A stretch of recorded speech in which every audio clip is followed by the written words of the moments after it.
ফের বিনোদন দুনিয়ায় দুঃসংবাদ। আচমকাই হৃদরোগে আক্রান্ত হয়ে মারা গেছেন হিন্দি ও মারাঠি টেলি ইন্ডাস্ট্রির জনপ্রিয় অভিনেতা যোগেশ মহাজন। মৃত্যুকালে তার বয়স হয়েছিল ৪৪ বছর। হিন্দুস্তান টাইমস এক খবরে জানিয়েছে, সিরিয়ালের শুটিং শেষ করতে গিয়ে হঠাৎ অসুস্থ হয়ে পড়েন অভিনেতা। পরে ১৯শে জানুয়ারি উমেরগাঁও আবাসনে মৃত অবস্থায় পাওয়া যায় তাকে।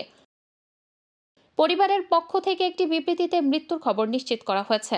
জানা গেছে, রবিবার নিজের শো শিব শক্তি তপা ত্যাগ তাণ্ডবের শুটিং করছিলেন তিনি। অসুস্থ বোধ করায় তিনি সেট ছেড়ে শুটিং কমপ্লেক্সের মধ্যেই নিজের ফ্ল্যাটে ফিরে যান।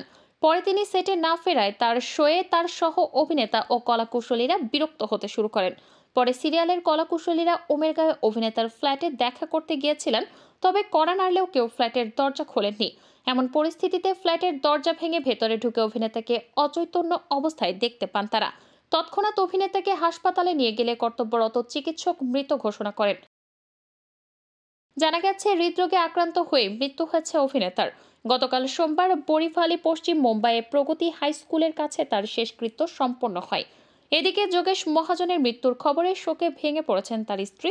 অভিনেতার ৭ বছরের এক ছেলেও রয়েছে। যোগেশ মহাজনের সহ অভিনেতা আকাঙ্ক্ষা রাওয়াত ইন্ডিয়া টুডেকে দেয়া এক বিবৃতিতে বলেন, উনি খুবই প্রাণবন্ত মানুষ ছিলেন। তার সেন্স অফ হিউমারও ছিল দুর্দান্ত। ১ বছরেরও বেশি সময় হয়ে গেল আমরা একসঙ্গে শুটিং করেছি, তবে আচমকা এই খবরে আমরা সবাই হতবাক। উল্লেখ্য, শিবশক্তি তপত্যাগ তাণ্ডব ছাড়াও আদালত, জয় শ্রীকৃষ্ণ, চক্রবর্তী, অশোক সম্রাট, দেবকে দেব মহাদেবের মতো টিভি শোতেও দেখা গেছে যোগেশকে। পাশাপাশি মুম্বাই চে শাহানে এবং সংসার চি মায়ের মতো মারাঠি ছবিতেও কাজ করেছেন এই অভিনেতা।